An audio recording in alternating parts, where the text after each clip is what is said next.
तो दोस्तों जैसे ही हमने ऊपर की ब्रांच निकाली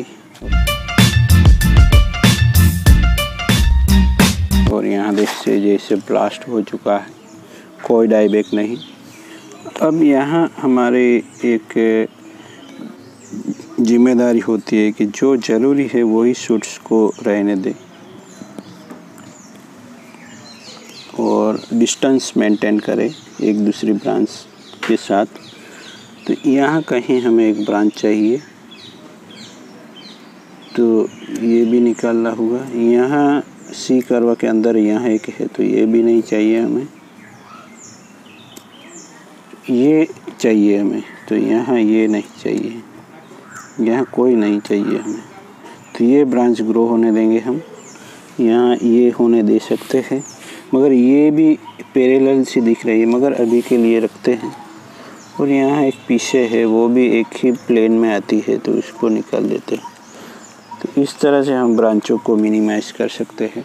अब एक ब्रांच यहाँ है, दूसरी यहाँ ग्रो हो रही है, ये भी नहीं चाहिए, ये ठीक है यहाँ, मगर प्रॉब्लम तो होगा। मगर देखते हैं, अभी ये 3 ब्रांचें ग्रो होने देते हैं। जैसे प्रॉब्लम शुरू होती है हमें उसको निकालना होगा। और ये लोअर ब्रांच जो ग्रो नहीं हो रही थी उसने ग्रो स्टार्ट कर दिया है, यानी अब न्यूट्रिशन अब यहाँ आके स्टोर नहीं होगा। 3 ब्रांचें हमने ले ली है, उसका पहले ट्रिमिंग करते रहेंगे जिससे यहाँ ब्रांचिंग भी शुरू रहेगी। तो इक्वली प्लांट ग्रो होना चाहिए। ये बढ़िया से फ्यूज हो चुका है, तो डायरेक्ट बाईपास होके यहाँ न्यूट्रिशन जा रहा है। तो यहाँ बम्प सा बना है, मगर चलेगा ये, क्योंकि फाइकस का प्लांट ऐसा ही होता है। ये देखिए नेबरी, ये बेस बहुत ही बढ़िया तरीके से डेवलप हो रहा है।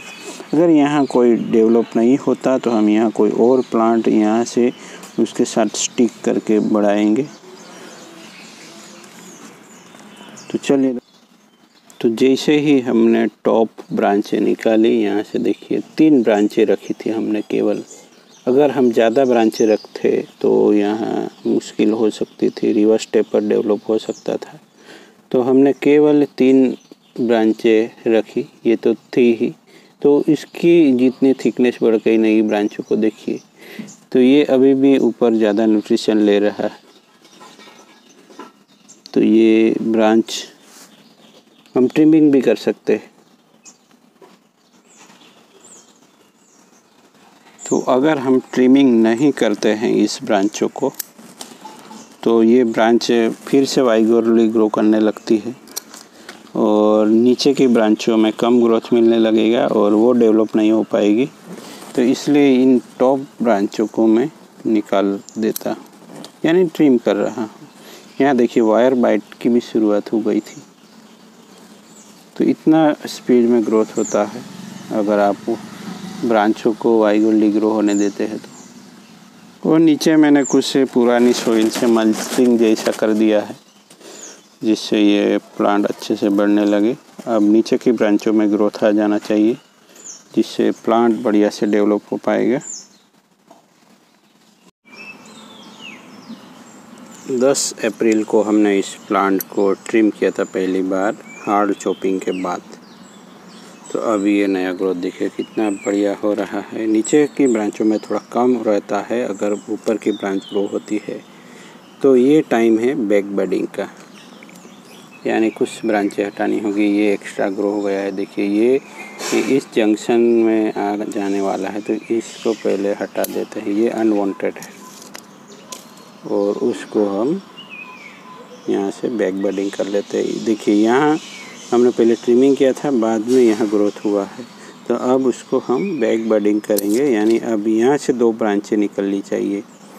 तो इसी तरह से एपेक्स या कुछ भी डिज़ाइन कर सकते हैं हम। तो जो ग्रोथ हुआ है उसको मैं हटा रहा, और उसी में से जो नई ब्रांचें आएगी उसी के साथ फाइनल। तो पहला ग्रोथ, दूसरा ग्रोथ, तीसरा ग्रोथ। तो अब तीसरा ग्रोथ हटाना है।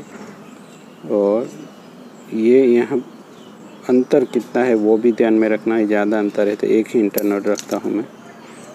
अभी यहाँ ये बैक का पोर्शन हटाते हैं। और यहाँ देखिए, यहाँ भले ही ब्रांचिंग हुई है बट यही से हटाना होगा।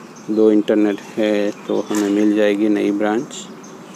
पीछे एक ब्रांच है उसको भी बैक बडिंग। तो इसी तरह से हमें ग्रोथ को कंट्रोल में रखना है। यहाँ देखिए, यहाँ से मैं उसको बैक बडिंग कर रहा हूँ। तो इस प्रोसेस को कहते हैं बैक बडिंग करना, यानी ग्रो हो चुका है ग्रोथ उसको भी हमें कम कर देना होता है। पीछे वाली ब्रांच और इसको यहाँ से। तो इसी तरह से अपने आप प्लांट अपना शेपिंग लेना शुरू कर देता है। उसको भी हटा देते हैं और लोअर ब्रांचों को नहीं हटाएंगे तो कुछ बूस्ट मिल जाएगा लोअर ब्रांचों को ग्रो करने में। कुछ मिडल ब्रांचों को भी हटा रहा हूँ। यहाँ पीछे वाली ब्रांच जिसमें वाइगोरली ग्रोथ नज़र आ रहा है उन ग्रोथ को मैंने हटा दिया है। तो अब थोड़ा प्लांट बैलेंस में आ जाएगा और नीचे भी ग्रोथ होता रहेगा। तो चलिए दोस्तों, मिलते हैं एक नए टॉपिक के साथ। बने रहे हमारे साथ। Thank you for watching. यहाँ मल्चिंग भी किया हुआ है। ये देखिए एग्रीगेट कुछ है रेत पे। तो चलिए दोस्तों, मिलते हैं। अब नीचे की ब्रांचों को, अब इस ब्रांच को मुझे थिकन करना है तो उसको मैं ट्रिमिंग नहीं करूँगा, लोअर ब्रांच को सेक्रीफाइस करेंगे।